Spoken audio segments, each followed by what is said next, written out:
धर्म प्रेमी सज्जनों, विशेषकर आज भारतवासियों से मैं दो टुक में ये बताना चाह रहा हूँ कि कल विभिन्न दूरदर्शनों में मैंने ये देखा और सुना,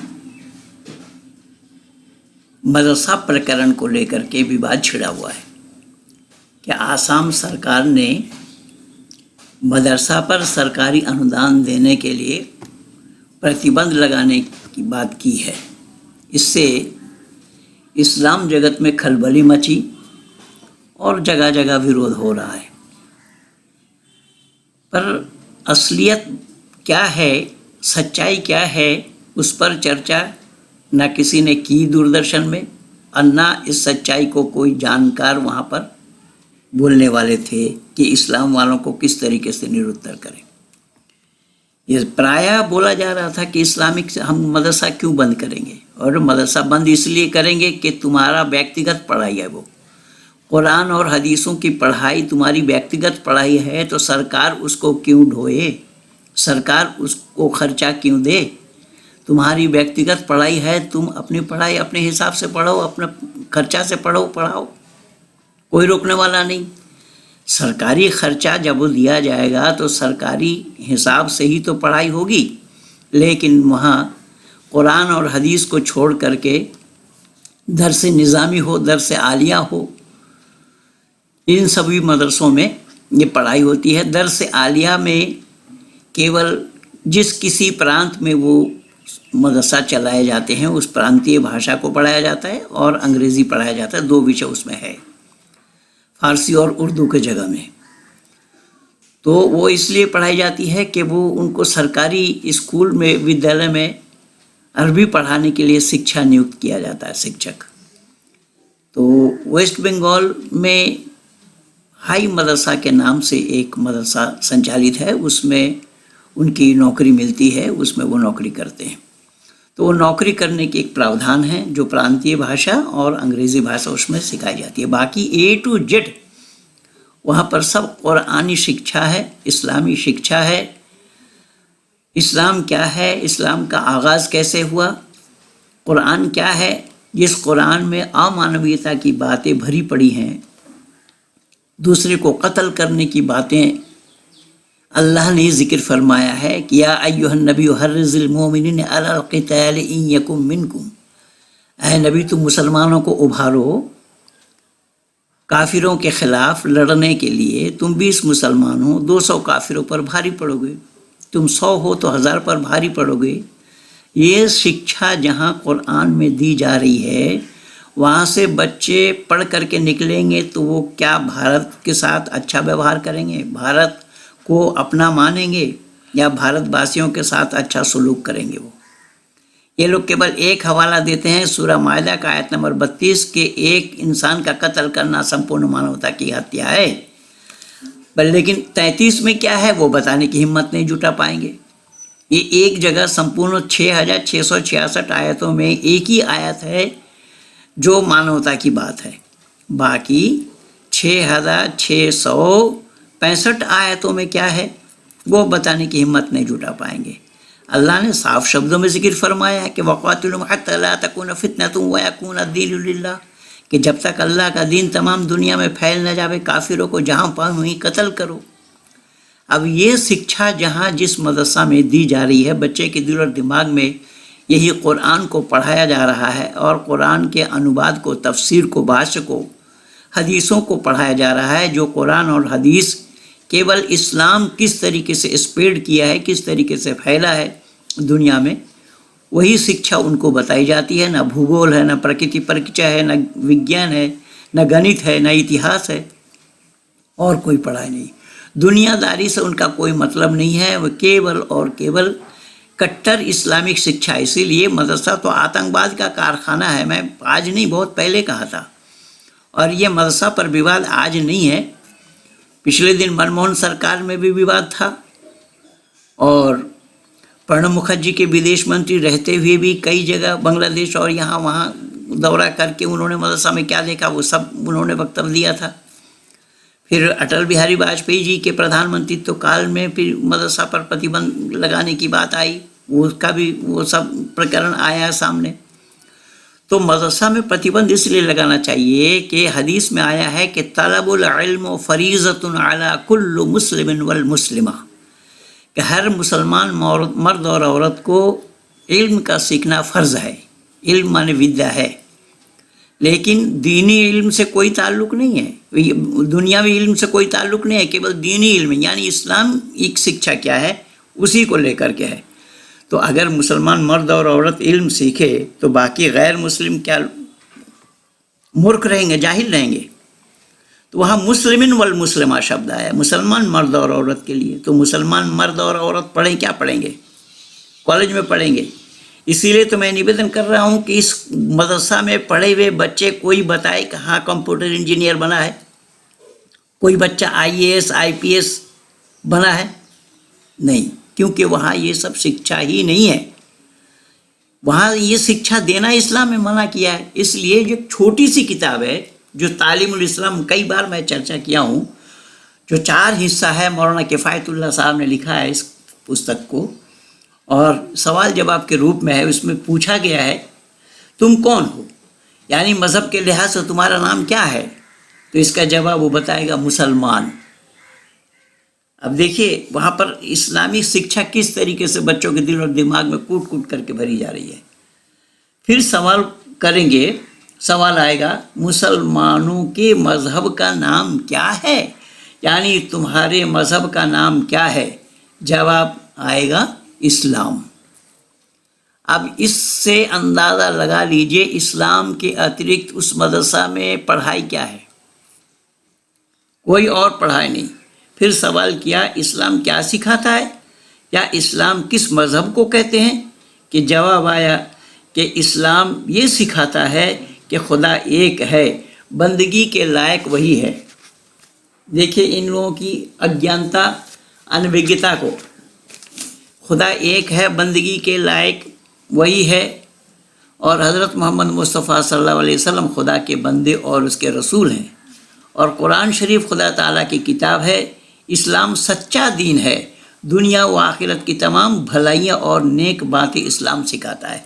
इसका मतलब ये हुआ कि बच्चों के दिल में, दिमाग में आप ये भर रहे हैं कि इस्लाम के सिवा दुनिया में और किसी कोई मज़हब ठीक नहीं है, अच्छा नहीं है, किसी भी मज़हब को मज़हब नहीं माना जाएगा। कुरान भी कह रहे हैं इन्ना दीन इंदल्लाहिल इस्लाम, एक ही दीन है जिसका नाम इस्लाम है, और ये सच्चा दीन बताया गया। जबकि आज 37 वर्षों से मैं ताल ठोक रहा हूँ कि इसको सिद्ध नहीं कर पाया, ना कुरान को कलामुल्लाह सिद्ध कर पाए।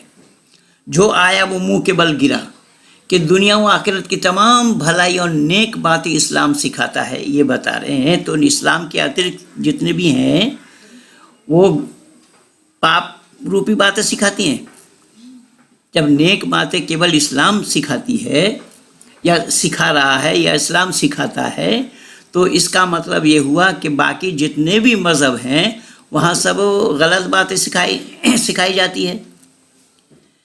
अब ये अल्लाह एक है बताया, अल्लाह एक है, ये कब से जाना मुसलमानों ने? जब से मोहम्मद आया तब से जाना। इससे पहले अल्लाह एक है किसी ने जाना क्या? लेकिन दुनिया बनने के साथ साथ ईश्वर एक है।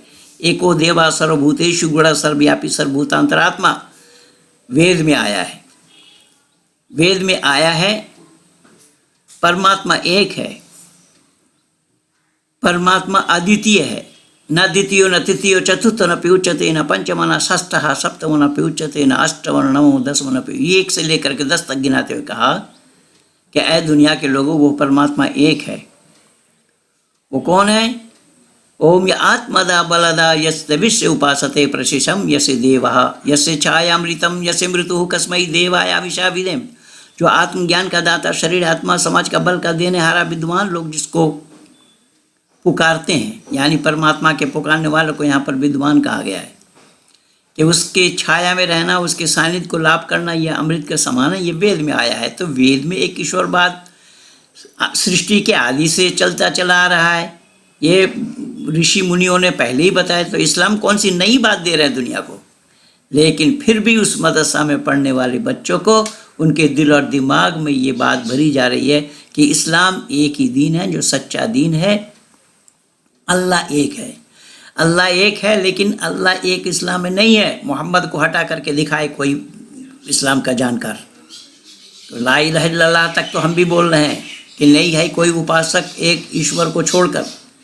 ये कहता कहता कोई मुसलमान की ज़ुबान से झाग निकल कर अगर वो मर भी जाएगा तो वो मुसलमान नहीं कहला सकता जब तक कि वो मुहम्मदुर रसूलुल्लाह ना कह ले, मोहम्मद को अल्लाह का रसूल ना मान ले। मोहम्मद का नाम अल्लाह के नाम के साथ जुड़ा हुआ है। यानी अजान से लेकर के संपूर्ण नमाज के अंदर में जितनी बार अल्लाह का नाम नहीं लिया गया उससे ज़्यादा बार मोहम्मद का नाम लिया गया है। कुरान खुद कह रहा है वातिउल्लाह वातिउर रसूल, इताअत करो मेरी और मेरे रसूल की। कुल इन कुंतुम तुहिब्बून अल्लाह फत्तबिऊनी युहिब्बुकुमुल्लाह व यग़फिर लकुम ज़ुनूबकुम अल्लाहु गफ़ूरुर रहीम। अगर कोई अल्लाह को पाना चाहता है पहले मोहम्मद को पाना पड़ेगा, अल्लाह के हबीब को पाना पड़ेगा। मोहम्मद को पाए बिना कोई अल्लाह को पा नहीं सकता। तो कहाँ एक अल्लाह है? अब इन्हीं बातों को वो मदरसा में पढ़ा रहे हैं। तो ऐसे मदरसा में पढ़े हुए बच्चे जब वो वहाँ से पढ़ करके निकलेंगे तो अरब के नक्शा उसके दिल और दिमाग में भरा गया है, बताया गया है, सुनाया समझाया गया है, तो क्या वो भारत के नक्शे के अनुसार काम करेंगे? इसीलिए मैंने बोला कि आतंकवाद का कारखाना है मदरसा, जिसमें आतंकवाद की शिक्षा दी जाती है। आतंकवादी कैसे बनाया जाए ये तालीम कुरान और हदीसों की है। केवल इस्लाम को छोड़कर और किसी को जीने का हक नहीं, ये इस्लामिक मान्यता है। और यही मान्यता जब आप मदरसा में पढ़ाएंगे तो क्या होगा? उसको सरकारी खर्चा से हम पढ़ाएंगे क्यों? उनको पढ़ना वो अपने खर्चे से पढ़ाए, सरकार क्यों खर्चा दे उसको? ये बहुत अच्छा कदम उठाया है असम सरकार ने। और भारत के सभी प्रांतीय सरकार को चाहिए सभी प्रांतों में संचालित मदरसा पर प्रतिबंध लगे। और लगने का कारण यही है, आप लोगों को भी ये पता होना चाहिए, 1928 में रशिया के अंदर में मदरसा पर प्रतिबंध लगा था। तो भारत सरकार को भी चाहिए। भारत सरकार ने तो 100 करोड़ रुपया मदरसा को देने के लिए बोला है। उस समय में मैं विरोध किया। मनमोहन सरकार के काल में जब मदरसा पर विवाद हुआ उस समय भी मैं लिखा, मैं बोला। अटल बिहारी वाजपेयी जी के सरकार में जब मदरसा पर विवाद हुआ उस समय में मैं बोला, लिखा। आज फिर मैं दो टुक में आप लोगों तक अपनी बातों को पहुंचाना उचित समझा। तो आप लोग मेरे इस वीडियो को ज़्यादा से ज़्यादा सुनिए, शेयर कीजिए, लाइक कीजिए, सब्सक्राइब कीजिए और आइकन बेल दबाना ना भूलना, जिससे कि हमारा ये राब्ता कायम रहे। धन्यवाद के साथ पंडित महेंद्र पाल आर्य। धर्म प्रेमी सज्जनों,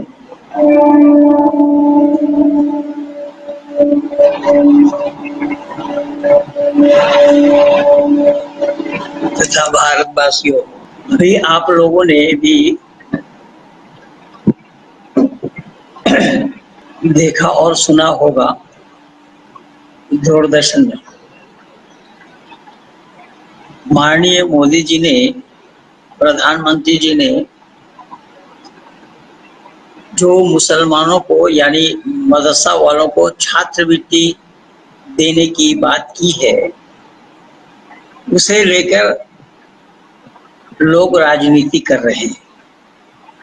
और कल मैं न्यूज़ 18 में आर पार में भी देखा और हम तो पूछेंगे भी देखा। पर ये दोनों लड़कियां जो हैं, एक प्रीति रघुनंदन है और एक कोई पंत है, इन लोगों को सवाल करने का सलीका ही नहीं है। न मालूम इनको ट्रेनिंग किसने दी, कहाँ से लिया, मुझे मालूम नहीं। एक सवाल में चुप कराया जाना पैनलिस्टों का आसान तरीका है, लेकिन वो सवाल करने का सवाल दिमाग में हो, सवाल जाने क्या पूछना चाहिए, तब तो बात बनेगी ना। इन लोगों को कुछ भी अता पता नहीं है, ये वैसे ही अपना कार्यक्रम चलाते हैं। मैं आज इसी मदरसा प्रकरण पर आप लोगों को स्पष्टीकरण देना चाहूंगा। यद्यपि मैं बहुत पहले इन सब बातों पर चर्चा किया हूं और मनमोहन सिंह जी के प्रधानमंत्री रहते हुए मदरसा पर विवाद चला था। अटल बिहारी वाजपेयी जी के प्रधानमंत्री रहते हुए भी मदरसा पर विवाद चला था। उस पर भी मेरा बहुत सारा लेख है, बहुत सारे वीडियो मैं बना करके दिया हूँ। लेकिन आज दो टूक में मैं केवल इतना कहना चाहता हूँ कि माननीय मोदी जी ने जो मदरसा के लिए अनुदान देने की बात की है, मोदी जी की नीयत खराब नहीं है। वो स्वच्छ और साफ हृदय के व्यक्ति हैं, लेकिन मुसलमानों ने उसको जानने का, समझने का प्रयास नहीं किया। पहले मैं स्पष्टीकरण दे रहा हूं कि माननीय प्रधानमंत्री जी बोले क्या है, चाहते क्या है। माननीय प्रधानमंत्री जी का अनुदान देने का कार्यक्रम सिर्फ इतना है कि उस मदरसा में आधुनिकता की पढ़ाई पढ़ाई जाए। ये मुख्तार अब्बास नकवी भी बोल रहे हैं, लेकिन मुख्तार अब्बास नकवी मदरसा को जानते नहीं है। वो एक तो बेचारे शिया है, पर शियाओं के भी मदरसा है, पर मदरसा में ये पढ़े नहीं है, वो जानेंगे कहाँ से। जो मदरसा में पढ़ते हैं, पढ़े हैं, पढ़ाते हैं, उन्हीं लोगों को ये मालूम है। लेकिन यहाँ बात इस्लाम वालों की नहीं है, यहाँ बात है इस्लामियों की, यानी इस्लाम वाले जिसको फॉलो करते हैं, इस्लाम वाले जिस पर विश्वास करते हैं, जिस पर चलते हैं, बात वहां है। इस्लाम की मान्यता क्या है इसमें? माननीय प्रधानमंत्री जितने भी आधुनिकता लाने का प्रयास करें, लेकिन वो विफल रहेगा, क्योंकि उनकी जो मान्यता है वो मान्यता से वो हट ही नहीं सकते। क्या माननीय प्रधानमंत्री जी इस आधुनिकता को लाने के लिए वहां पर साइंस की पढ़ाई पढ़ाएंगे? और साइंस की पढ़ाई पढ़ाएंगे तो वहां कुरान के साथ उसका कोई ताल्लुक नहीं रहेगा। तो इस्लाम वाले कुरान को मानेंगे या साइंस को मानेंगे? पहली बात तो यहाँ आएगी, पहला सवाल यहाँ फंसेगा। अब कुरान के साइंस विरुद्ध बातें बताई गई हों तो उसको मानना है। जैसा उदाहरण के रूप में अल्लाह ताला ने 6 दिन में जमीन और आसमान को बनाया, 7वां दिन अर्श करार पकड़ा। कुरान कह रहा है, एक जगह नहीं अनेक जगह है। वलक़द ख़लक़ना समावाति वल अर्ज़ फ़ी सित्तति अय्यामिन सुम्मा इस्तवा अलल अर्श युदब्बिरुल अम्र फ़सूल आया। क्या ये साइंस की मान्यता है कि साइंस ने ये माना है कि पृथ्वी बनाने में 6 दिन लगे? ये साइंस की मान्यता नहीं है। साइंस की मान्यता वेद अनुसार है। आकाशात वायु, वायु अग्नि, अग्निरापः, ये बनाने का तरीका है, क्या क्या बनाया गया। लेकिन बात कुल मिला करके ये है कि माननीय प्रधानमंत्री जी अगर आधुनिकता लाना चाहेंगे तो क्या वहां इतिहास की पढ़ाई पढ़ाई जाएगी?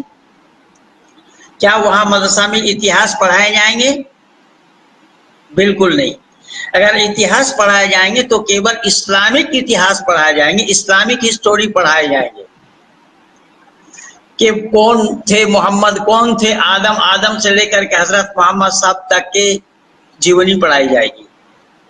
उन लोगों के किए हुए कार्यक्रम को बताया जाएगा, क्या क्या किया है, क्या बताया है, क्या सुनाया है, आदि आदि, ये सब बातें वहां सिखाई जाएगी। बच्चों को दिल और दिमाग में ये बात भरी जाएगी। एक छोटी सी किताब है तालीमुल इस्लाम, उसमें मैं बहुत काम कर चुका हूँ, बहुत बार बोल चुका हूँ, लिख भी चुका हूँ। तालीमुल इस्लाम के 4 भाग हैं और संपूर्ण विश्व भर में जहां जहां मदरसा है, हर मदरसा में वो किताब पढ़ाई जाती है। उस तालीमुल इस्लाम को, यानी तालीमुल इस्लाम के मानी इस्लाम की तालीम, इस्लामिक शिक्षा। इस्लामिक शिक्षा क्या है वो माननीय प्रधानमंत्री जानते नहीं है। तो माननीय प्रधानमंत्री जी जितना भी आधुनिकता लाना चाहें, इस आधुनिकता में जो कंप्यूटर तक की जो शिक्षा है वो शिक्षा इस्लाम की मान्यता अनुसार नहीं है। इस्लाम उस पर विश्वास नहीं करेगी। इस्लामी विश्वास करे वो बात अलग है, इस्लामियों से बात नहीं है। यहाँ इस्लाम फॉलो किसको करता है, इस्लामी फॉलो किसको करता है, इस्लामी किन चीजों को मानता है, उसकी बात है। अब मैं यहाँ खोल करके बैठा हूँ, लेकिन कितना प्रमाण दूंगा, कहाँ कहाँ प्रमाण दूंगा। वहां पर मदरसा मदरसा जो चिल्ला रहे, मदरसा जानते हैं किसको कहा जाता है? मदरसा उसको कहा जाता है जहां पर तालीम दी जाती है, लेकिन तालीम के माने शिक्षा है, तालीम के माने विद्या है, इल्म के माने विद्या है। तो विद्या जहां सिखाई जाती है उसको मदरसा कहा जाता है। लेकिन ये मदरसा जो भारत के अंदर में चलाए हुए हैं, ये मदरसा, ये स्कूल, ये विद्यालय वो विद्यालय नहीं है जो कि मदरसा में, इसलिए मदरसा को रसूल का घर माना गया है। जैसा मस्जिद को अल्लाह का घर माना, वैसा रसूल का घर माना है मदरसा को। इसलिए इस्लामिक मान्यता क्या है वो माननीय प्रधानमंत्री जी नहीं जानते हैं। इस्लामिक मान्यता यह है, इल्म क्या है।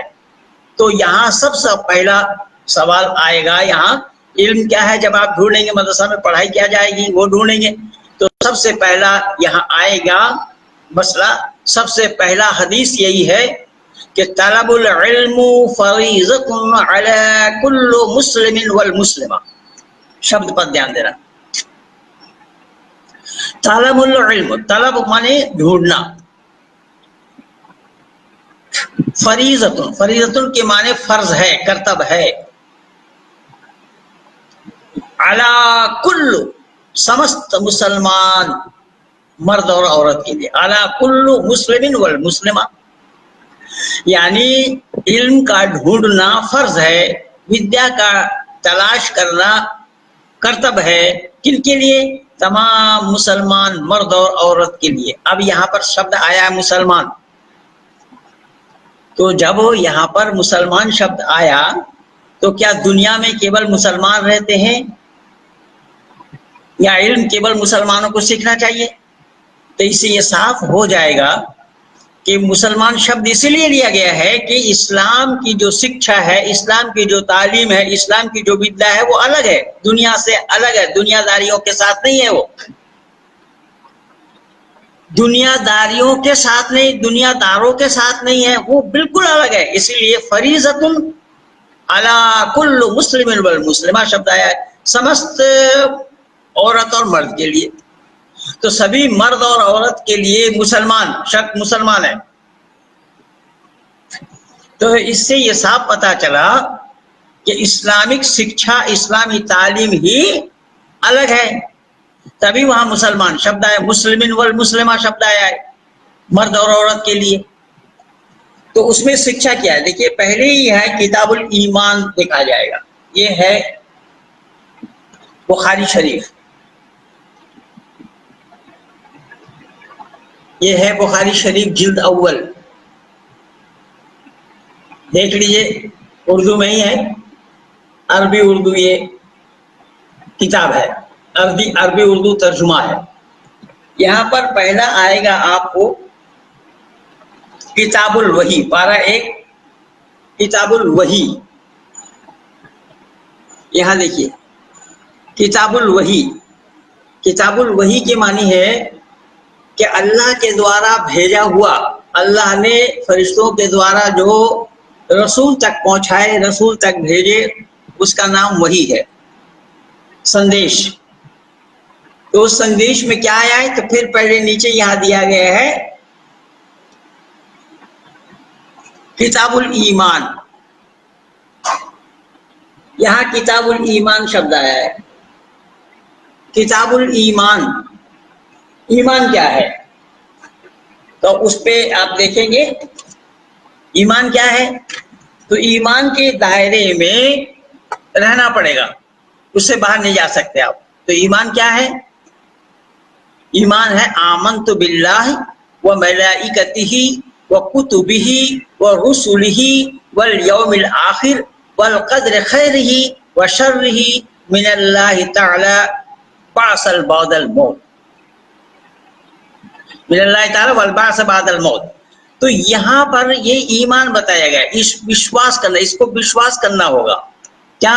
क्या ईमान लाता हूं मैं अल्लाह पर। भाई अल्लाह पर तो ईमान, अल्लाह पर तो विश्वास सब करते हैं, एक कम्युनिस्टों को छोड़कर। इसलिए कम्युनिस्टों का सफाया हो रहा है, हो गया है दुनिया से और हो जाएगा भी। जो ईश्वर को नहीं मानते, ईश्वर की सत्ता को नहीं मानते, लेकिन बहुत सारा है प्रमाण, मेरा दिया हुआ है। तो मैं निवेदन कर रहा हूं यहाँ ईश्वर को मानना चाहिए मनुष्य मात्र को, लेकिन इस्लाम में केवल ईश्वर को मानने से बात नहीं बनेगी। वह मलाइकतिही, मलाइका माने फरिश्ता, फरिश्तों को भी मानना पड़ेगा। अल्लाह के बनाए हुए जो फरिश्ते हैं, अल्लाह के दूत हैं, अल्लाह के हुक्म जैसा माने प्रधानमंत्री जी ने कैबिनेट सजाए हैं ना, अल्लाह का ऐसा ही कैबिनेट है। वो सारे मंत्री हैं, कौन? फरिश्ता, उनको भी मानना पड़ेगा। वह रसूल ही, और उनके रसूल को मानना पड़ेगा। रसूल 4 हैं, उन रसूलों को मानना पड़ेगा। और रसूलों को माने बिना कोई अल्लाह को नहीं पा सकता। वातिउल्लाह वातिउर रसूल, कुरान खुद कह रहा है इस बात। कुल इन कुंतुम तुहिब्बूना अल्लाह फत्तबिनी युहब्बिबकुमुल्लाह व यगफिर लकुम ज़ुनूबकुम वल्लाहु गफूरुर रहीम, कुरान खुद कह रहा है इस बात। मोहम्मद को पाना पड़ेगा, मोहम्मद को पाए बिना कोई अल्लाह को नहीं पा सकता। अब यहाँ पर ये सब ईमान के दायरे हैं, इन सबको जानना जरूरी होगा, इन सबको पाना भी जरूरी होगा।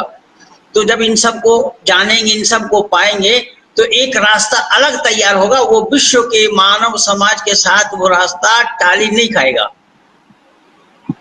वल यौमिल आखिर, और आखिरत के दिन को भी मानना पड़ेगा, उनके किताबों को भी मानना पड़ेगा, कयामत के दिन को भी मानना पड़ेगा, जन्नत और जहन्नुम को भी मानना पड़ेगा, उसी जन्नत में हूर गिल्मा आदि आदि ये सब है, ये सब मानना पड़ेगा।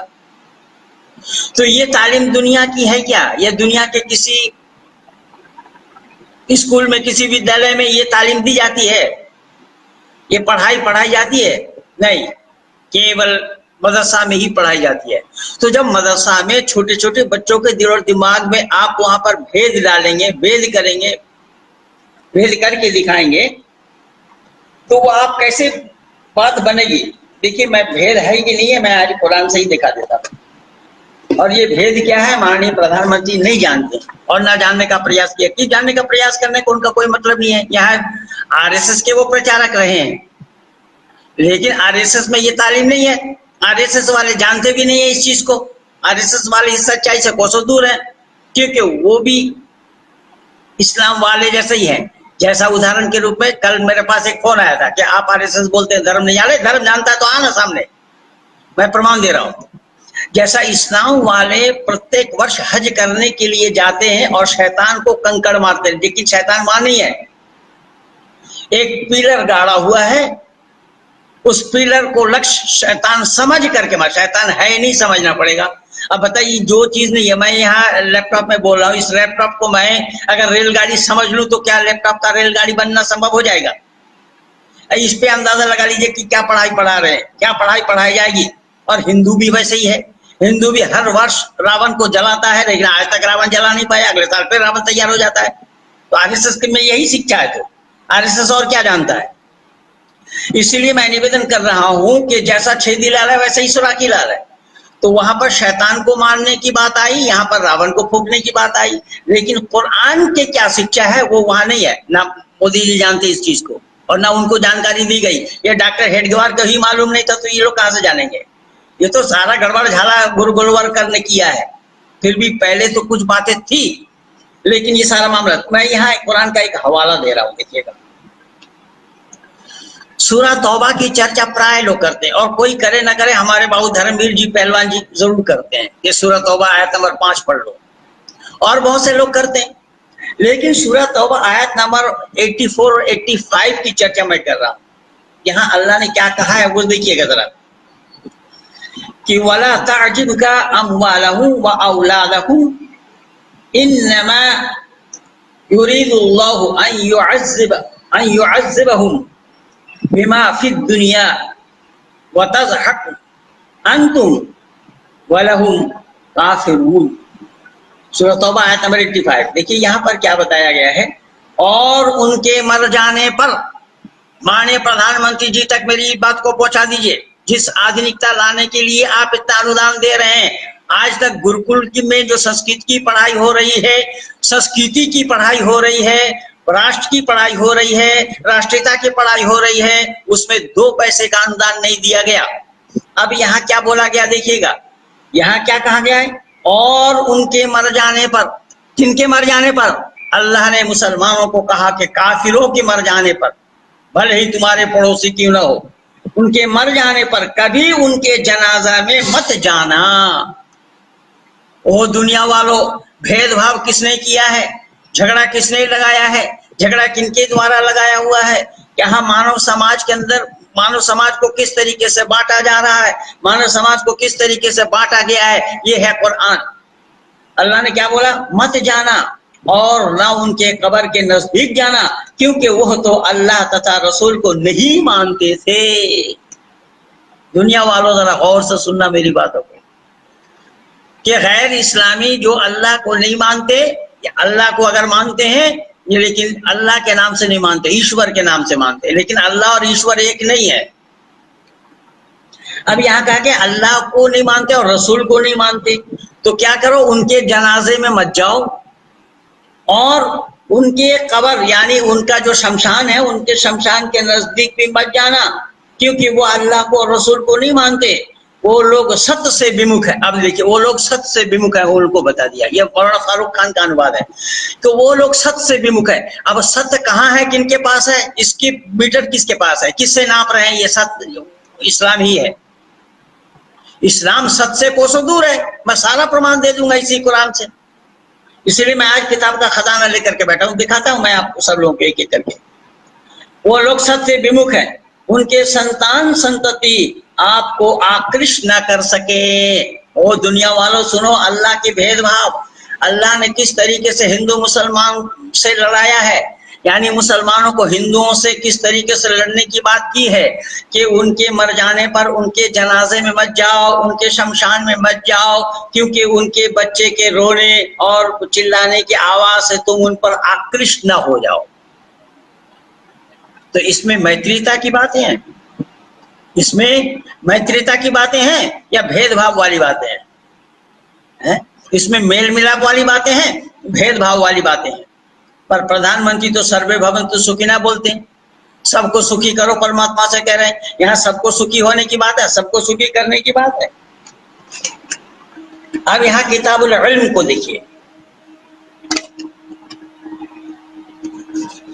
किताबुल इल्म को देखिए, जो इल्म की चर्चा हो रही है, विद्या की चर्चा हो रही है। इस किताबुल इल्म को देखिए, यहाँ क्या आया है? कुरान का ही हवाला दिया इस पे, कुरान का ही आयत है कि फज़्लिल इल्म व क़ौलिल्लाहि अज़्ज़ा व जल्ला यरफ़उल्लाहु अल्लज़ीना आमनू मिनकुम वल्लज़ीना ऊतुल इल्म दरजा वल्लाहु बिमा तअमलून खबीर व क़ौलिही रब्बि ज़िदनी इल्मा।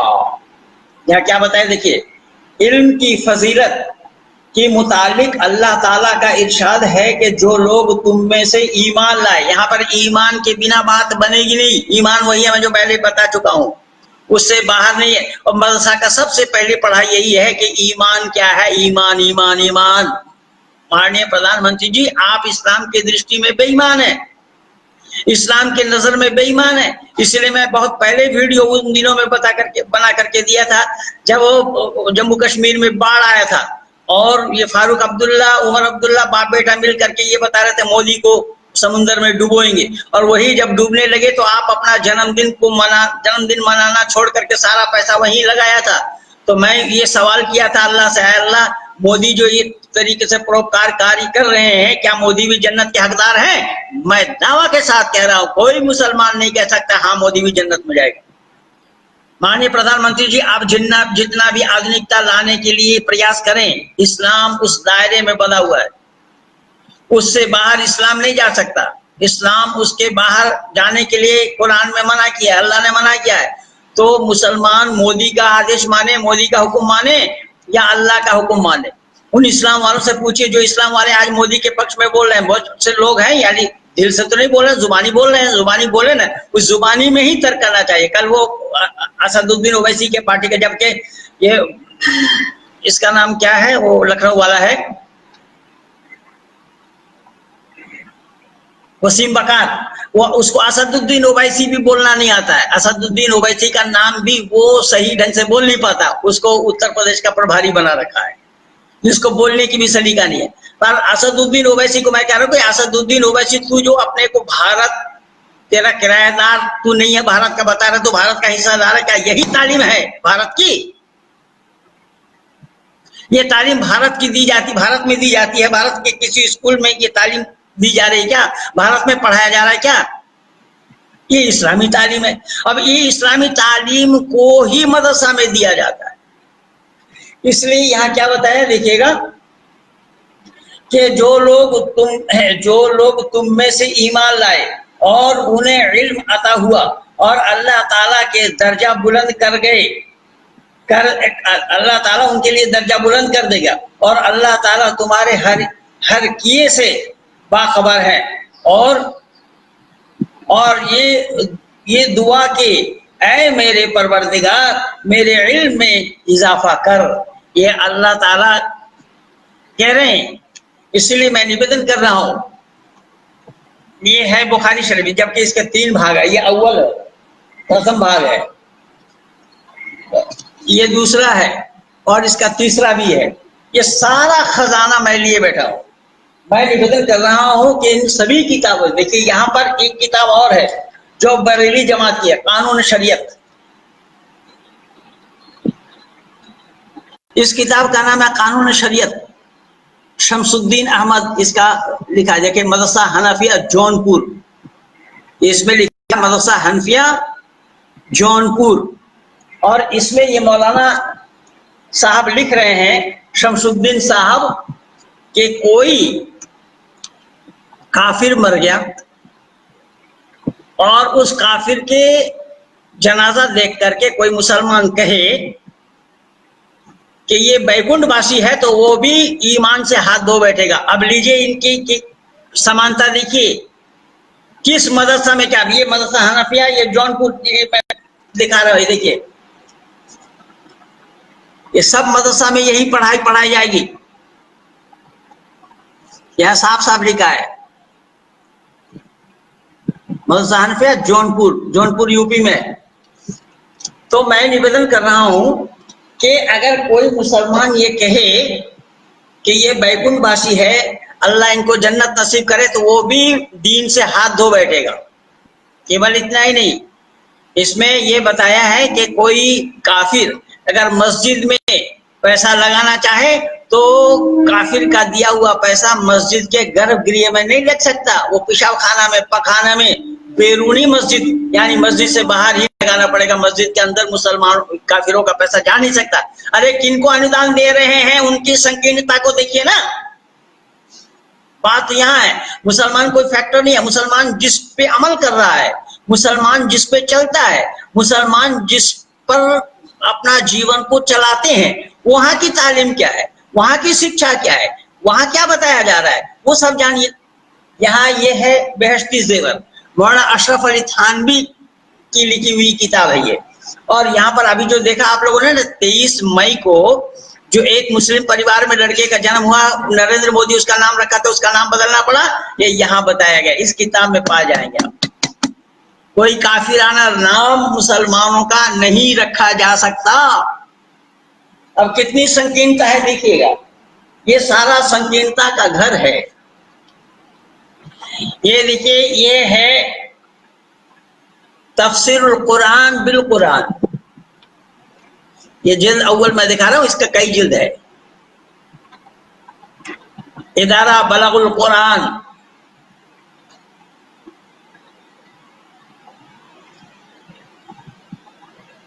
ये पाकिस्तान लाहौर की मदरसा का ही है, लाहौर में ये छपी है, उसका ये दिया जा रहा है, इंसुन आबाद लाहौर। तो इस तरीके से आप जहां भी देखें, कोई भी शब्द आपको कुरान से अगर नहीं मिल रहा है तो ये मौलाना अब्दुल करीम पारिक कौरानिक कोश, ये पढ़ने का क्रम इसमें बताया गया है। इस कौरानिक कोश से आप इसके अर्थ को भी निकाल सकते हैं। ये सब इसमें दिखाया गया, बताया गया। मैं आप लोगों को बताना चाहूंगा कि कुरान में गैर मुस्लिमों को मारने का आदेश कुरान भरा पड़ा है। यहाँ पर सूरह तौबा आयत नंबर 5 देखिए, आयत नंबर 14 देखिए, आयत नंबर 28 देखिए, आयत नंबर 29 देखिए, आयत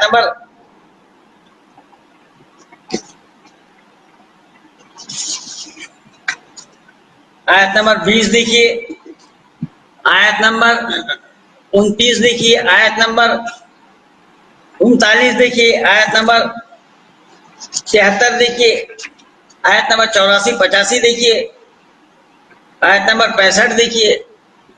यहाँ तो सूरह अनफाल में आयत नंबर 65 में यहाँ तक आ गया। बहुत बार चर्चा किया हूं मैं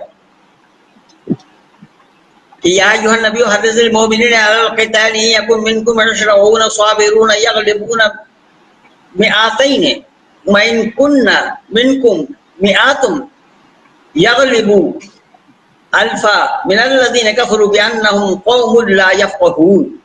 ऐ नबी, मोमिनों को जिहाद पर उभारो। यदि तुम्हारे 20 आदमी जमे होंगे तो वह 200 पर भारी होंगे, और यदि तुम में से 100 हो तो हजारों पर भारी पड़ेंगे। अब ये शिक्षा है मदरसा की। तो माननीय प्रधानमंत्री जी क्या आधुनिकता लाना चाहते हैं आप? कुरान की पढ़ाई वो खत्म कर देंगे? ये देखिए, ये है इब्न कसीर, तफसीर इब्न कसीर, और इसी से ही मैं सारा हवाला देता आया हूं। इसमें जो लोग ये कहते हैं कि बिस्मिल्लाहिर्रहमानिर्रहीम कुरान की आयत नहीं है, अभी मैं अब्दुल्ला तारिक को देख रहा था। अब्दुल्ला तारिक ने भी एक वीडियो डाला है, और जबकि उसके साथ मेरा 8 फरवरी 2008 को बुलंदशहर ख्वाजपुर नया गांव आर्य समाज के प्रांगण में आर्य समाज के छत पर सर्दी के मौसम में डिबेट हुआ था। और जाकिर नाइक को जो मैं सवाल लिखा था वो सवाल भी उसको पकड़ाया, दुनिया वालों ने देखा होगा, आज तक जवाब नहीं दे पाया। मैं क़यामत समय दे रखा हूँ। ये बिस्मिल्लाहिर्रहमानिर्रहीम पर एतराज कर रहे हैं, और वो कह रहे हैं कि ये आर्य समाजी उससे हटना नहीं चाहते, आर्य समाजी उससे अलग, आर्य समाजियों को जानकारी नहीं है कि सवाल करो तो उसके जवाब भी जानो। अरे जवाब तुम्हारे पास है तो लाओ ना सामने, जवाब क्यों नहीं ला रहे? और यहाँ देखिए, यहाँ तफसीर इब्न कसीर में बिस्मिल्लाहिर्रहमानिर्रहीम को पहला ही आयत माना है। ये पहली आयत है, ये तफसीर इब्न कसीर में लिख रहे हैं, मैं नहीं बता रहा हूं। तो इस तरीके से मैं ये सारा प्रमाण इकट्ठा करके दिया हूं। तो क्या माननीय प्रधानमंत्री जी जो आधुनिकता लाना चाहते हैं, उस आधुनिकता में इस कुरान की पढ़ाई को खत्म कर दिया जाएगा? कुरान नहीं पढ़ाए जाएंगे, हदीसें नहीं पढ़ाई जाएंगी, और जितने भी शरीयती कवानीन की किताबें हैं क्या उनको नहीं पढ़ाया जाएगा? इस्लामी तालीम को नहीं पढ़ाया जाएगा? तो क्या आधुनिकता लाना चाह रहे हैं आप? वहाँ आधुनिकता लागू होना संभव है क्या? भले ही आधुनिकता आप लाए, कंप्यूटर आप उनको दे दें, ये कंप्यूटर की शिक्षा भी दिला दें और सब कुछ कर दें, लेकिन वो साइंस के साथ सहमति है क्या कुरान वालों की? क्या साइंस मानेगा? कुरान कह रहा है, क्या कह रहा है? क्या कल्लज़ी मर्रा अला क़रयतिन वहिया खावियतुन अला उरूशिहा क़ाल अन्ना युहयी हाज़िहिल्लाहु बअद मौतिहा फ़अमातहुल्लाहु मिअता आमिन सुम्मा बअसहु क़ाल कम लबिस्त क़ाल लबिस्तु यौमा औ बअद यौमिन क़ाल बल लबिस्त मिअता आमिन फ़न्ज़ुर इला तआमिक व शराबिक लम यतसन्ना वन्ज़ुर इला हिमारिक वलिनजअलक आयतन लिन्नास वन्ज़ुर इला निज़ामि कैफ़ नुनशुज़ुहा सुम्मा नक्सुहा लहमा। सूरह बकरा आयत नंबर 259 एंड 260, 2 आयत को पढ़ करके देखिए। इसमें बताया गया है कि इब्राहिम पैगंबर किसी गांव से जा रहे थे, मरे पड़े थे लोग, सुनसान पड़ी थी। इब्राहिम ने अल्लाह की तरफ मुखातिब होकर के कहा, मरे हुए को जिंदा कैसे करेंगे? अल्लाह ने कहा, विश्वास नहीं? हाँ विश्वास करता हूँ, पर देखना चाहता हूँ, आगे जाओ। खाने पीने का जो सामान था वो रख दिया, उस गधे को ले जा रहा था, गधे की रस्सी को बांध दिया पेड़ के जड़ में, बैठ गया। जब बैठा, ये सुबह का समय था, अल्लाह ने उसकी रूह निकाल ली, और शाम के वक्त 100 साल के बाद शाम के वक्त उसके रूह को वापस कर दिया। अल्लाह ने पूछा कितने दिन से सो रहे? उसने बोला 1 दिन भी पूरा नहीं हुआ। अल्लाह ने कहा कि देखो तुम 1 दिन बता रहे हो, तुम अपने गधे की तरफ देखो, गधे का पिंजर पिंजर दिखाई दे रहा है, हड्डी हड्डी दिखाई दे रहा है, मैं उसके ऊपर मांस और खाल चढ़ा दूंगा। अब माननीय मोदी जी यह विचार करें कि 100 साल में गधे का तो कंकाल बन गया, लेकिन जो खाने पीने का सामान रखा था वो बिल्कुल तरोताजा रहा, सड़ा गला नहीं। क्या ये कोई साइंस इसको मानने के लिए तैयार है? कोई साइंसदान इसको सच मानेंगे? या साइंटिफिक कॉज क्या है? कौन सा फ्रिज रखा हुआ था वहां पर, जिस फ्रिज में सामान रखा था, और फ्रिज में 100 साल में सामान ना सड़े, ऐसा भी संभव नहीं होगा, 2 दिन में ही सड़ जाएंगे। तो क्या ऐसे आधुनिकता की पढ़ाई, ऐसे आधुनिक पढ़ाई आप पढ़ा पाएंगे मदरसा में? क्या वो कुरान को तिलांजलि देंगे? इसलिए ये आपका ख्वाब देखना बिल्कुल बेकार और फजूल है। सच एक है, सच अद्वितीय है, सच के साथ जुड़ना यही मानवता है, सत्य का ग्रहण असत का परित्याग यही मानवता है। और लोग सत्य को आहिस्ता आहिस्ता मान रहे हैं। कल मैं देखा राजनीतिक गलियारे से उसी आर पार वाले प्रोग्राम में न्यूज 18 में कि मनोजीत मंडल जो कल खुद कहा कि मैं टीएमसी का आदमी नहीं हूं, अब तक वो टीएमसी का प्रवक्ता के रूप में आता रहा, अब वो कल कह रहा है कि मैं टीएमसी का आदमी नहीं हूं, मैं तो एक प्रोफेसर हूं, मैं पढ़ाता हूं, यादवपुर यूनिवर्सिटी के प्रोफेसर होंगे, पढ़ाते होंगे, लेकिन बात तो टीएमसी की करता आया अब तक। लेकिन कल उसने स्वीकार किया कि मैं टीएमसी का नहीं हूं। अब ये सच्चाई को लोग स्वीकार कर रहे हैं ना। अब ये टीएमसी वाले क्या करें? टीएमसी वाले देखिए, यहाँ पर हिंदू मुसलमान की लड़ाई 64 में हुआ था, उसके बाद 64 के बाद हिंदू मुस्लिम की लड़ाई बंगाल में नहीं हुई है। ये केवल पार्टी बंदी के नाम से ही लड़ा। तो पार्टी में तो हिंदू भी काम करते हैं, मुसलमान भी काम करते हैं। बीजेपी हिंदू में है, मुसलमान भी है बीजेपी में, और टीएमसी में मुसलमान भी है, बीजेपी मुसलमानों की हिम्मत अफजाई कर रहे हैं। लेकिन मैं हैरान इस बात से हुआ हूं कि माननीय मुख्यमंत्री जी ममता बनर्जी कल आवरण कर रहे थे ईश्वर चंद्र विद्यासागर की स्टैचू को, लेकिन स्टैचू को किसने तोड़ा? उस दिन तो प्रचार हो रहा था, जिस दिन अमित शाह आए थे उस दिन प्रचार तो बीजेपी वालों ने जोड़ा, लेकिन आज तक उसका सच्चाई सामने नहीं कर पाए कि मूर्ति को तोड़ा किसने था। अगर ममता बनर्जी, मैं चाहता हूं कि ममता बनर्जी अगर ईश्वर चंद्र विद्यासागर को अपना आदर्श मानती हैं तो ईश्वर चंद्र विद्यासागर की जीवनी को पढ़ करके देखिए। वो छोटी छोटी बातें हैं, मैंने लिखा भी था कि कहीं से वो आए, स्टेशन में उतरे तो एक आदमी कूली कूली चिल्ला रहा था। विद्यासागर जी चले गए उनके पास, हाँ कूली हूँ, तो उनके पास सूटकेस था। उस सूटकेस को विद्यासागर जी अपने सर पे रखा और उस व्यक्ति को उसके घर तक पहुंचाया। बड़ी लंबी कहानी है, मैं केवल शॉर्ट में बोल रहा हूं। ये जन सेवा का काम था।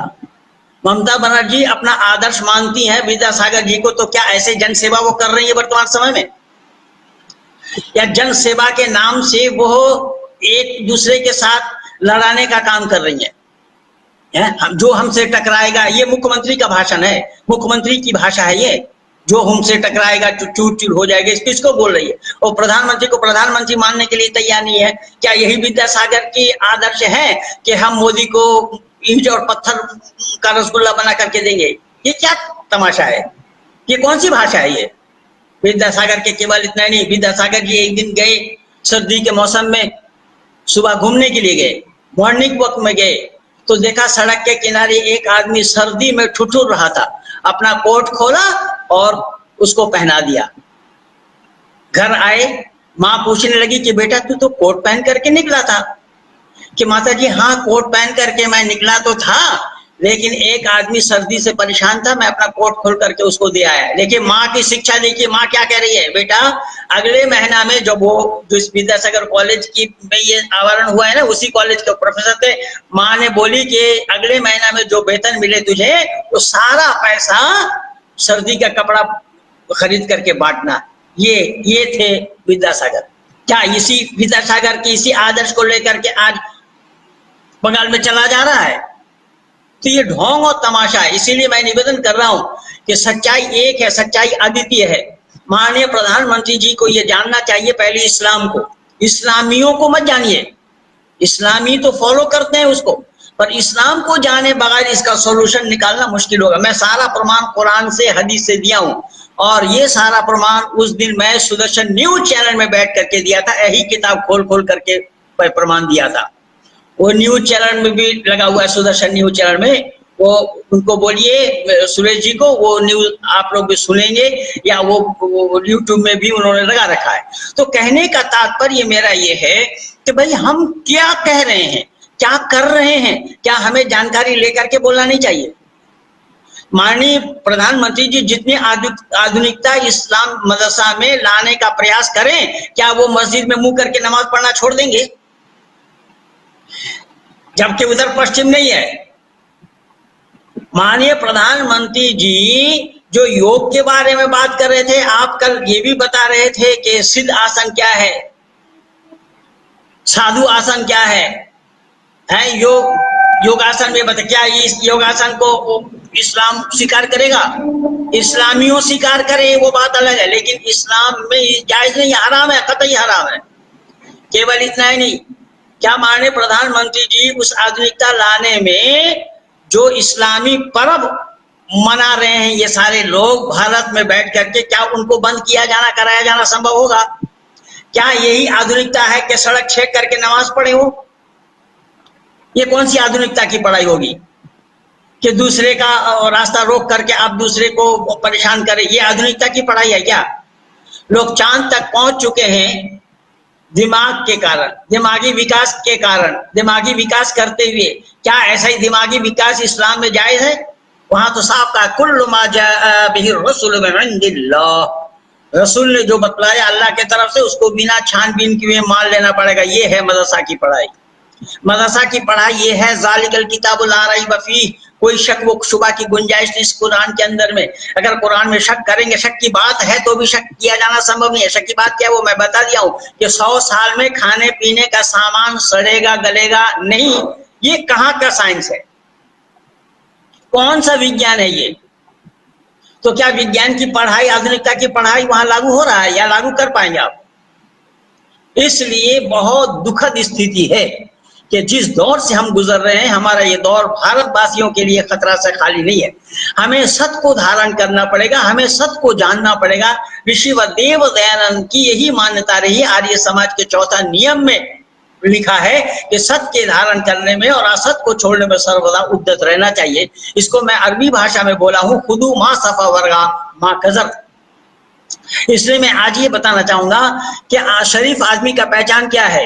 ये असदुद्दीन ओवैसी शरीफ आदमी नहीं है, या उसके पार्टी जो ये मुसलमानों को भड़काने का काम करे वो शरीफ आदमी नहीं है। शरीफ आदमी का पहचान क्या है? मैं अरबी जुबान में बोल रहा हूं कि शरफुल इंसान बिल इल्म वल अदब ला बिल माल वन नसब।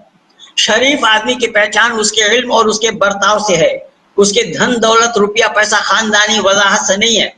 यारफुल इंसान बिल मामलात ला बिस्सौम वस्सलात। शरीफ आदमी की पहचान उसके इल्म और उसके बर्ताव से है, उसके रोजा नमाज से पहचाना नहीं जाता।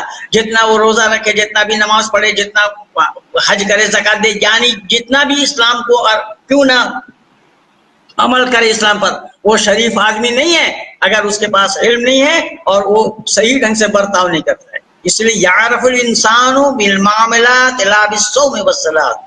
मैं शरीफ आदमी की पहचान उसके मामलात, उसके बर्ताव से होता है, रोजा नमाज से नहीं। इसलिए भले ही ये जितना रोजा नमाज करे, जितना जो कुछ भी करे, जितना चिल्को करना हो करे। अब माननीय प्रधानमंत्री आधुनिकता लाना चाह रहे हैं उस पढ़ाई मदरसा में, तो क्या ये जो बकरीद अभी आने वाला ईद में बकरीद जो बोला जाएगा, ईद उल जुहा जिसको बोला जाएगा, उसमें कुर्बानी करने के लिए अल्लाह का हुक्म है? क्या माननीय प्रधानमंत्री जी, आप तो आरएसएस की पढ़ाई पढ़ करके आए हैं, आपके पास भी यही बातें होंगी, आप वहां पर भी बलि चढ़ाने की बात करेंगे? तो छेदीलाल और सुराखीलाल दोनों बराबर ही है। लेकिन जो आधुनिकता में साइंस की बात आ रही है, वो साइंस कुरान के साथ ताली नहीं खाता।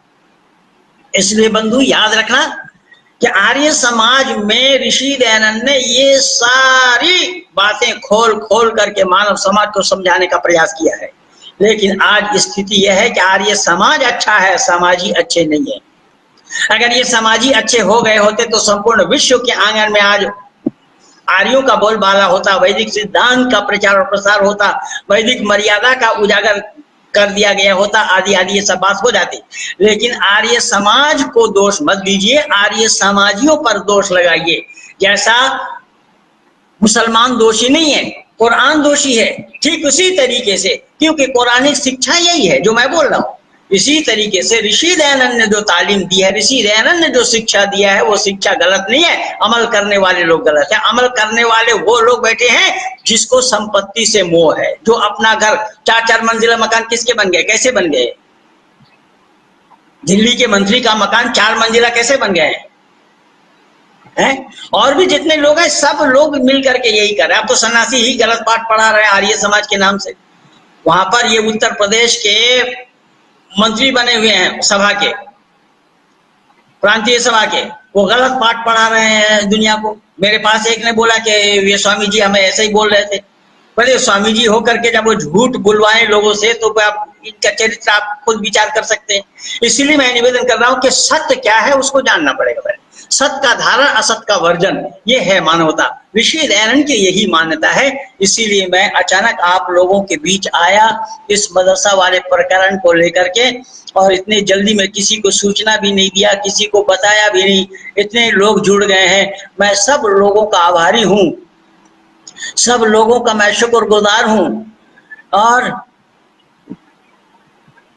सब लोगों को मैं अपने तहे दिल से आभार व्यक्त करता हूं।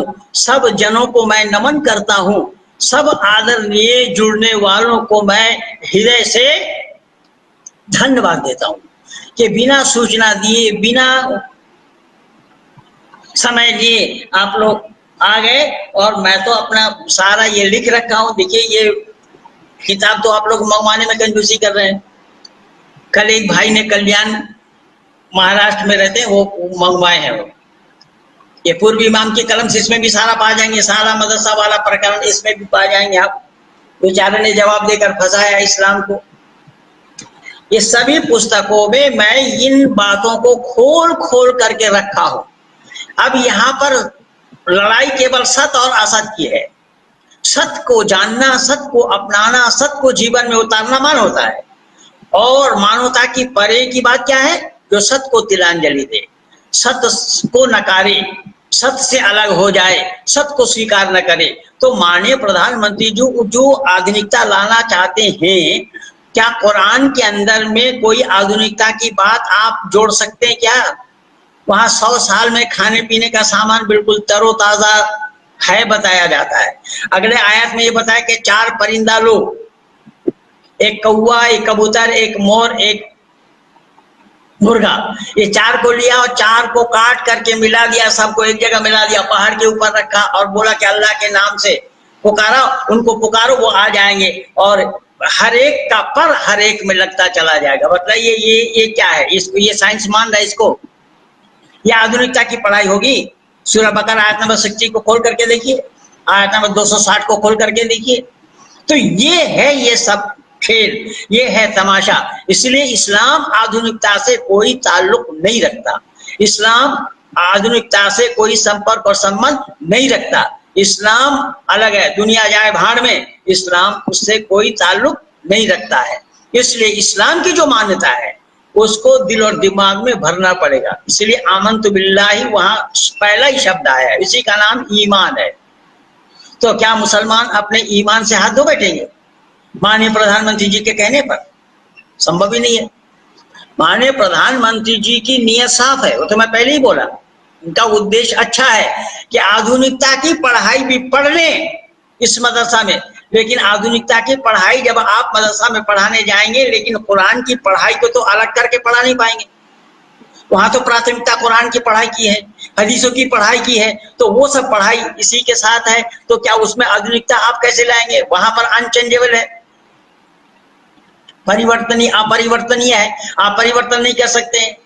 इसलिए भारत में मदरसा मुख्य रूप से 3-4 प्रकार के चलाया जाता है। जहां पर हिफ्ज कराया जाता है उसको केवल मदरसतुल हुफ़्फ़ाज़ कहा जाता है।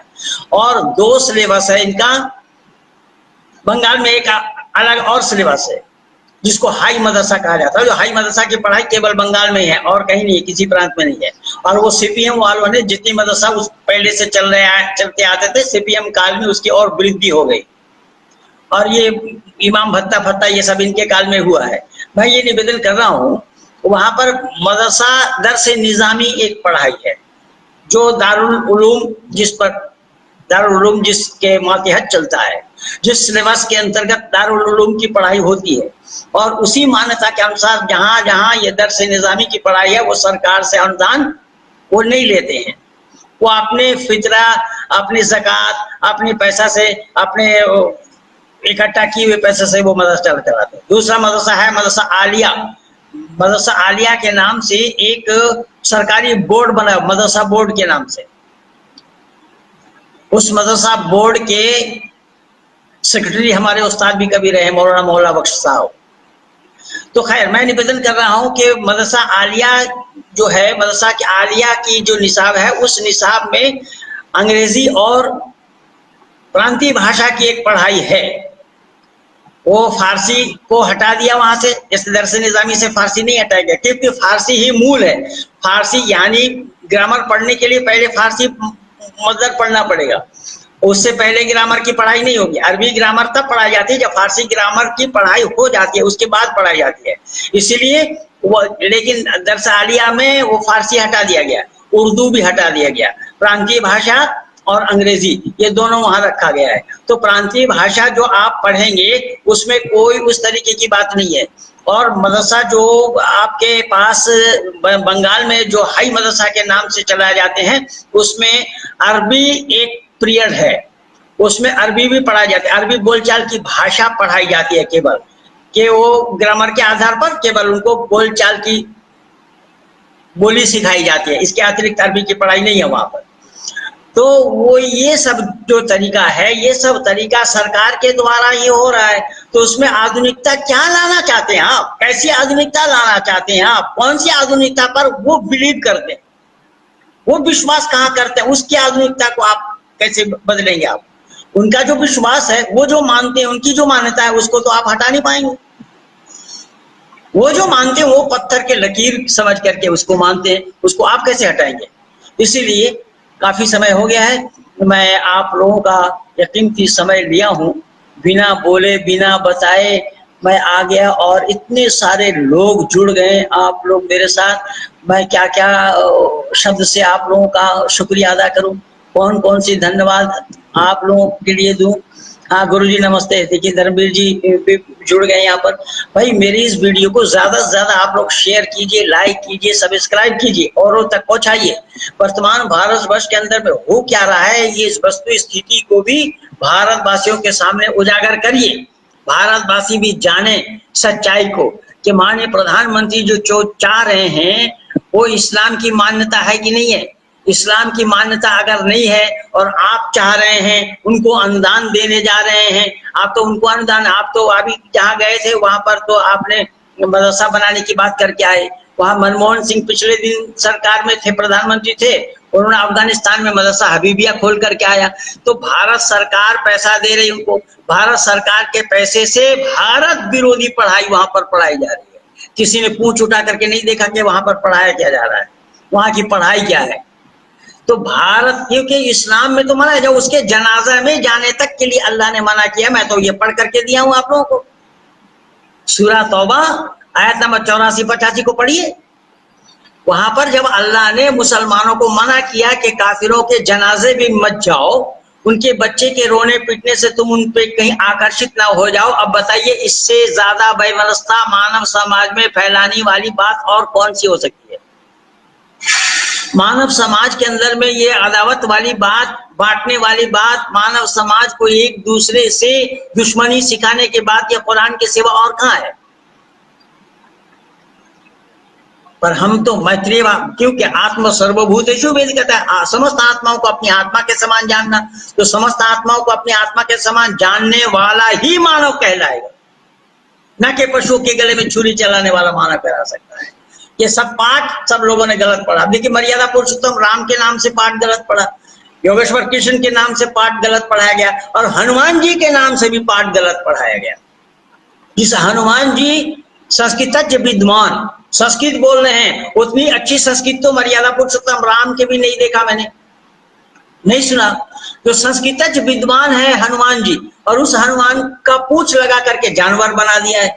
उनकी माता अंजनी थी, कौन ऐसी माँ थी जो हनुमान संतान पैदा किया? आज क्यों नहीं कर रहे? अगर ये कह रहे डार्विन की थ्योरी आप लोग मानते हैं कि बंदर से आदमी बन गया, तो आज तो बंदर बंदर है, आज के बंदर आदमी क्यों नहीं बन रहे? जब आज नहीं बन रहे तो पहले भी नहीं बना था। ये बेकार और फजूल की बातें हैं, झूठ यानी तालीम ही गलत दी जा रही है। इसलिए मैं निवेदन कर रहा हूं कि पवन, उनको पवन पुत्र कहा गया। पवन की माने हवा मत समझिएगा, ये लोग तो हवा समझ बैठे। ये आरएसएस में यही पढ़ाई पढ़ाई जाती है। क्या पवन नहीं, पवन कुमार नाम नहीं होता क्या किसी व्यक्ति का? और उसको आपने पूंछ लगा करके जानवर दिखा दिया है, एक संस्कृत विद्वान का। फिर गले में जनेऊ है साहब, गले में उपनयन है उनके, ऐसा ही उपनयन ये जैसे मेरे पास है, ऐसा ही उपनयन है किसके? हनुमान जी के गले में। तो जब हनुमान जी के गले में उपनयन है, कि आज तक किसी भी जानवर का उपनयन संस्कार हुआ है? या कौन ऐसे पंडित थे जो उनके उपनयन संस्कार कराए थे?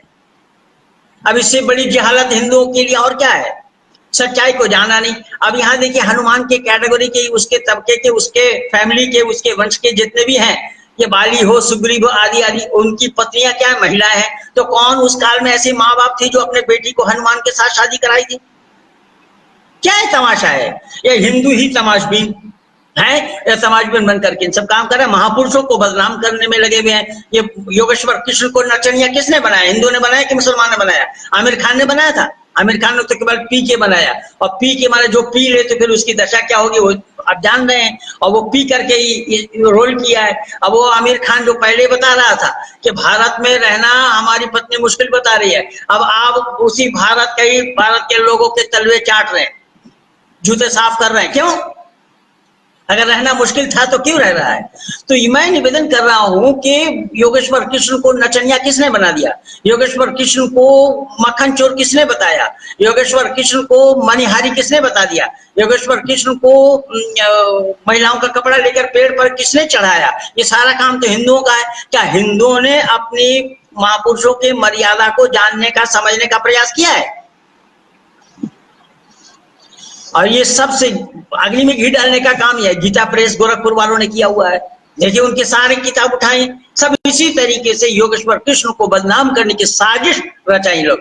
जो योगेश्वर कृष्ण ऋषि दयानंद कह रहे हैं आप पुरुष थे, आप पुरुष उनको कहा जाता है कि जिनके चरित्र में कलंक नाम की कोई चीज नहीं है, दोष नाम का कोई चीज नहीं है, आरोप नाम का कोई चीज नहीं है, उनको आप पुरुष कहा जाता है। ये तो ऋषि दयानंद ने योगेश्वर कृष्ण के लिए ये बात बता दी, लेकिन दयानंद को ये नहीं मानेंगे, क्योंकि इन्होंने नचनिया जो नहीं बनाया, नचनिया जो नहीं बताया, चरित्रहीन जो नहीं बताया, महिलाओं का कपड़ा लेकर के पेड़ में चढ़ना ये उचित नहीं माना। और ये द्रौपदी के 5 पति, मेरे गुरु जी अमर स्वामी जी ने लिखा। कौन कहता है द्रौपदी के 5 पति? उन्होंने पुस्तक लिखी है, अमर स्वामी प्रकाशन से मंगाइए उस पुस्तक को। अरे मैं तो बोला कई बार, हिंदू ही अगर सुधर जाए हमें किसी की आवश्यकता नहीं है। ये हिंदू ही सत्य से विमुख है और हिंदू सत्य को जानना भी नहीं चाहता। हिंदू सत्य को अपनाना तो दूर की बात, जानने के लिए भी तैयार नहीं है। तो मैं कहाँ कहाँ बोलूंगा, जहां बोलूंगा वहां कम और थोड़ा होगा। इसलिए मैं आप सब लोगों से बार बार यही निवेदन करूंगा कि सच्चाई को जानिए। सच्चाई के बिना मानव जीवन को सफल बनाया जाना संभव नहीं है। सच्चाई को जानना बहुत जरूरी है। सत्यम बेशी बनना मानव मात्र के लिए परम कर्तव्य है, चाहे वो सच्चाई जहां कहीं भी हो। उस सच्चाई को अपने जीवन में लेना है और असत को छोड़ देना है। इसीलिए इसी का नाम मानव होगा। तो आइए हम पहले मानव तो बन जाएं, बाद में देखेंगे क्या बनना है क्या नहीं बनना है। मानव बनने के लिए परमात्मा ने वेद के सानिध्य में आने के लिए उपदेश दिया है कि वेद के सानिध्य में आ जाओ तो ही मानव बनोगे।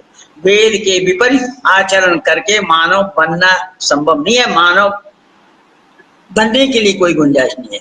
तो ये सारा प्रमाण मैं आज इकट्ठा करके आप लोगों से दिया इनके किताबों से कि मदरसा की पढ़ाई क्या है। इन मदरसा की पढ़ाई क्या है इसको भली भांति आप लोग भी जानने का प्रयास करें। इंटरनेट में खगालिए, वहां दर्स निजामी, सिलेबस ऑफ दर्स निजामी लिखिए तो दर्स निजामी के जो सिलेबस है, कौन कौन सी पुस्तक पढ़ाई जाती है, वहां पर आप पा जाएंगे। दर्स आलिया के सिलेबस क्या है वहां पढ़ा इंटरनेट पे पा जाएंगे। अब तो सारा आसान हो गया काम।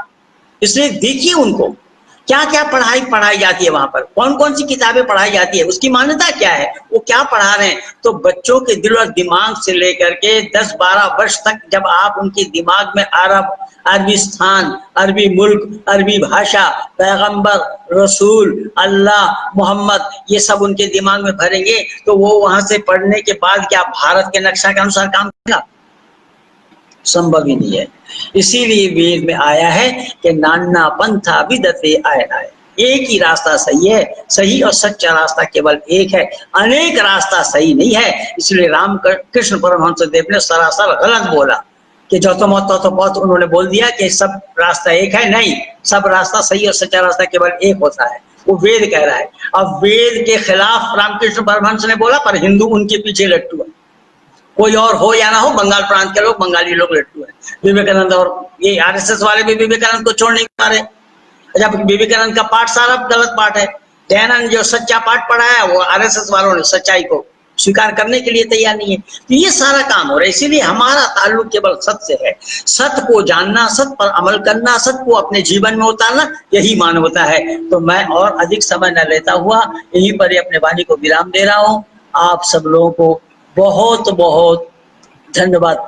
बहुत सारे लोग जुटे हैं,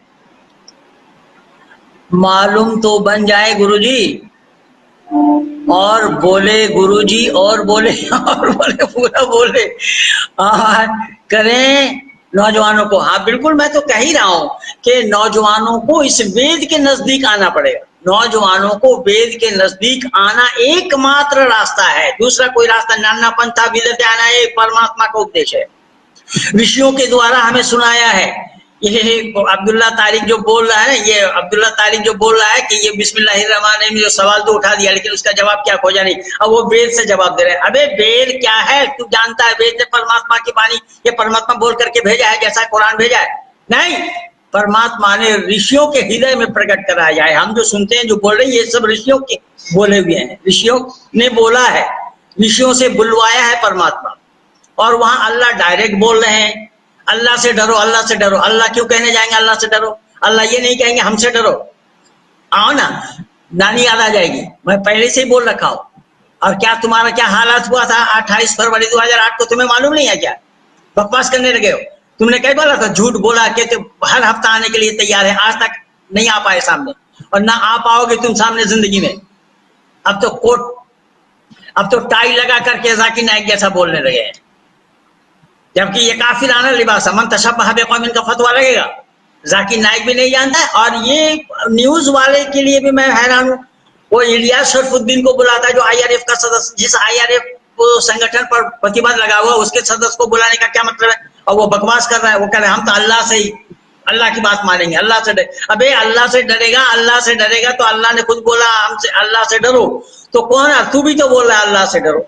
तो तू जब बोल रहा है अल्लाह से डरो, और कुरान भी कहता है अल्लाह से डरो, तो तेरी बात है कुरान या अल्लाह की बात है? अल्लाह की बात अगर होती तो अल्लाह नहीं कहते हमसे डरो, ये नहीं कहते। आओ, किसके पास सच्चाई है? आओ, मेरी खुली चुनौती है, सामने बैठ करके डिबेट करो, सही और गलत का पता लग जाएगा। दुनिया के लोग भी जान पाएंगे सच क्या है और असत क्या है। इसीलिए मैं विशेष करके भारत के युवाओं को आह्वान कर रहा हूँ, भारत के युवाओं को मैं जोड़ना चाह रहा हूँ, भारत के युवाओं के दिल और दिमाग में मैं इन बातों को भरना चाहता हूँ कि क्या है सच, सच क्या है, कहाँ है? तो सच केवल वेद में है, वेद के सिवा सच्चाई कहीं नहीं है। आइए आप सब लोग वेद के सानिध्य में आइए।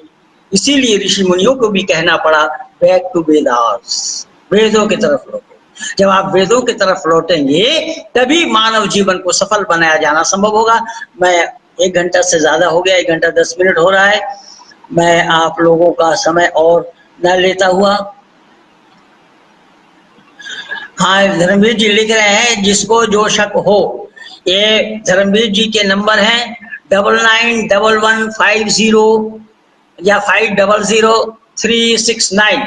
मैं दावा के साथ कह रहा हूं कि महेंद्र पाल से जो बात करना चाहता है तो इस नंबर पे बात करें और समय लें। डिबेट के लिए समय देना चाहते हैं, डिबेट के लिए समय लें इनसे। दिन तय करें, स्थान तय करें, विषय तय करें और स्टैम्प पेपर में लिखा पढ़ी पहले करें। हम हार जाएंगे तो हम सांगो पांग जिनसे हारेंगे उनके दिन को स्वीकार कर लेंगे। अगर वो हार जाए तो वो हमारे सत्य सनातन वैदिक धर्म को स्वीकार करेंगे। ये खुली चुनौती है। फिर मैं नंबर बता रहा हूँ। धर्मवीर जी पहलवान जी दिल्ली में ही रहते हैं, दिल्ली के प्राण जहाँ पर एम्स है, बिल्कुल एम्स के पीछे व्हाइट हाउस। किसी से भी पूछेंगे व्हाइट हाउस के बारे में लोग जानते हैं, इलाके के सारे लोग। और इनका नंबर मैं फिर बोल रहा हूँ 9911500369। इस नंबर पे संपर्क करें और अपने इच्छा की पूर्ति के लिए या इच्छा को शांत करने के लिए डिबेट के लिए सामने आए। आपका स्वागत है। हम पलके बिछाए बैठे हैं आपके स्वागत के लिए। आप लोग आइए और इन किताबों को मंगवाएंगे तो इन किताबों से भी बहुत सी बातें आप लोगों की जानकारी के लिए मिल जाएगी। आप लोगों को बहुत सी जानकारी मिल जाएगी। लेकिन लोगों ने यहाँ पर तो कुछ असल में राजनीति में तस्लीमा नसरीन जो लिखी है ना लज्जा, उसमें कुछ भी नहीं है। मेरी एक पुस्तक का जो वजन है तस्लीमा नसरीन का पूरा शरीर का वजन भी उतना नहीं होगा। एक पुस्तक इतना वजनदार है, किसी भी पुस्तक को लीजिए। तो 6 पुस्तकें हैं। इस तरीके से मैं सभी पुस्तकों में इस्लाम को दर्शाया हूँ कि इस्लाम क्या है। तो मदरसा क्या है वो भी मैं दर्शाया हूँ, मदरसा की पढ़ाई क्या है वो भी मैं दर्शाया हूँ। इन पुस्तकों को भी मंगवाने का प्रयास करें।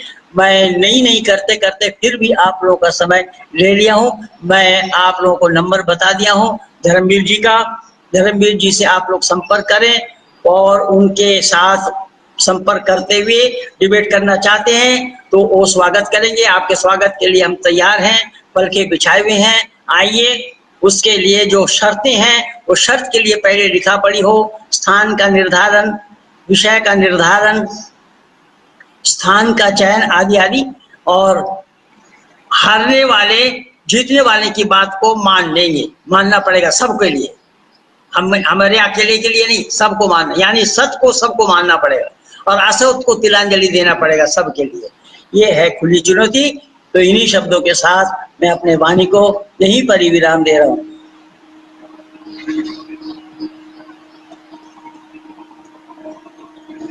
ये राहुल दत्त ने लिखा है, पंडित जी आयते मुतशाफिहात। अरे पहले सीख लो, पहले जान लो। तुम लोग अनधिकार चेष्टा क्यों करते हो? आयते मुतशाफिहात नहीं होता है, मुतशाभियात नहीं होता, मुतशाभियात लिखा है।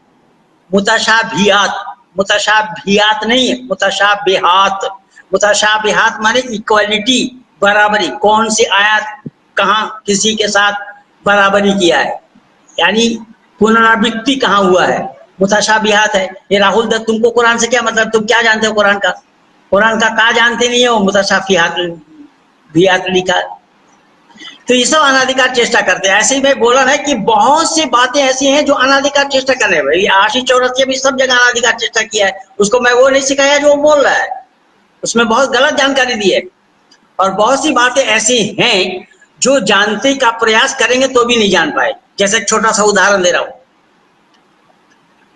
जैसे लोग कहते हैं आम बातें, ये उर्दू के शब्द है, फारसी के हैं दरअसल। आम बातें, आम आयन अलीफ मीम से लिखा जाता है। आम की माने होता है साधारण, और आप उसको हिंदी में लिखेंगे तो आम बातें लिखेंगे, आम के माने फल होगा, साधारण होगा। बड़ा आ और मां लिखेंगे आम, आम के माने होता है आम, आम फल जो इस समय फला हुआ है। तो ये आम नहीं है, वहां आम है, आम। और ये आयन कहां से पाएंगे हिंदी वाले? इसलिए बहुत सी बकवास ऐसे किए हैं लोगों ने, मैं नहीं कहता। एक तो मूर्खानंद बोलो 280 बार की नमाज बता रहा है और वो बिस्मिल्लाहिर्रहमानिर्रहीम से शुरू कर रहा है, जहां अपना ब्राह्मण टाइटल बता रहा है। पता नहीं क्या बात है, मैं नहीं समझ पाई। सारा अनाधिकार चेष्टा है।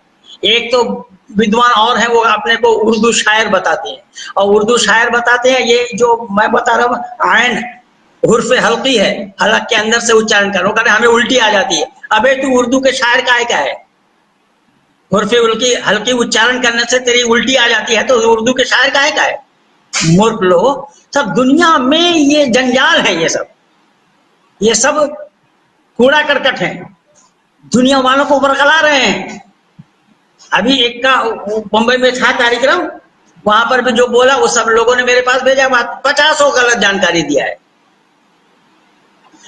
तो खैर मेरा उद्देश्य वो नहीं है। मेरा उद्देश्य केवल सत्य का धारण, असत्य का वर्जन। सत्य कहाँ है उसका उजागर करना और युवा पीढ़ी को सत्य के साथ जोड़ना, ये मेरा परम कर्तव्य है। और मदरसा लेकर के जो विवाद चला हुआ है, मदरसा के तरफ लोग कह रहे हैं कि आतंकवाद क्या? आतंकवाद की शिक्षा कुरान में है नहीं तो कहाँ है? वो मदरसा में ही तो आतंकवाद की शिक्षा है, इसलिए तो इस्लाम बना आतंकवाद। मैं लिखा हूँ बहुत पहले, जब अटल बिहारी वाजपेयी जी प्रधानमंत्री थे, जहां अमेरिका का 2 मेंशन उसामा बिन लादेन के द्वारा गिराया गया था, उस समय मैं लिखा था। कुरानी शिक्षा ही आतंकवाद है और आतंकवाद की शिक्षा ही कुरान है। तस्लीम में वो इसमें तबलीन सिंह ने लिखी थी कि कुरान का गलत इंटरप्रिटेशन, और 4 महीना उसने कलम नहीं उठाई। मैं उसको लिखा तबलीन सिंह गलत जानकारी दे रहे, उसको कुरान का कहानी आता है। जबकि वो सरदारनी परिवार के शेर सिंह जो अपने पूर्वी उत्तर प्रदेश के, पूर्वी दिल्ली के जो सांसद होते थे ना पहले, जो सरदार बन गए हैं, उन्होंने मुझे कहा कि पंडित जी ये तो सरदारनी लड़की है, सरदार की लड़की है, मुसलमान से शादी की है, अब मुसलमान के पक्ष में बोलो। तो खैर ऐसे अनेक ढूंढेंगे। ये देखिए ना, ये क्या होता है, ये आपके प्रमोद कृष्णन, क्या जो नबी से प्यार नहीं करता वो हमारे नहीं है। अब बताओ इस हरामजादे को क्या उत्तर दिया जाएगा। और ये हिंदू है और पंडित के पुजारी है, पंडित के महंत हैं। ये महंताई, ये इनकी महंताई। अब नबी से क्या मतलब है? मतलब अल्लाह से होना चाहिए या नबी से होना चाहिए? तो ऐसे मूर्ख एक दो नहीं, हिंदुओं में ही है। हिंदू ही इनको संभाल नहीं पा रहे। इसलिए मैं बोला ना, पहले हिंदू ही सुधर जाए, बाकी सब सुधर जाएंगे। इसलिए मैं युवा पीढ़ियों को यही निवेदन करूंगा कि हिंदुओं को संभालो पहले। ये हिंदुओं को सच बोलना सिखाओ, हिंदुओं को सत्य पे अमल करना सिखाओ, हिंदुओं को सत्य के नजदीक ले आओ, हिंदुओं को सत्य पर अपने जीवन जीने के लिए प्रेरित करो। ये हिंदू ही सीख जाए सच्चाई को, अब किसी की आवश्यकता नहीं है। तो खैर बोलते बोलते बहुत हो गया है, 1 घंटा 18 मिनट हो गया है। मैं इन्हीं शब्दों के साथ वाणी को विराम दे रहा हूँ। आप सब लोगों को पुनः नमस्ते करते हुए धन्यवाद करता हूँ। आप सब लोगों का बहुत बहुत धन्यवाद। मैं तहे दिल से, कुरान क्या है, कुरानी शिक्षा क्या है, मदरसा में क्या पढ़ाई जाती है, मदरसा का क्या पढ़ाई है, A to Z मैं आप लोगों को बताया है। और वैदिक संस्कृति क्या है, आधुनिकता क्या है, आधुनिक पढ़ाई क्या है, उसे भी मैं आप लोगों के सामने खोल करके रखने का प्रयास किया है। इस वीडियो को ज्यादा से ज्यादा शेयर कीजिए, लाइक कीजिए, सब्सक्राइब कीजिए, औरों तक पहुंचाइए। धन्यवाद।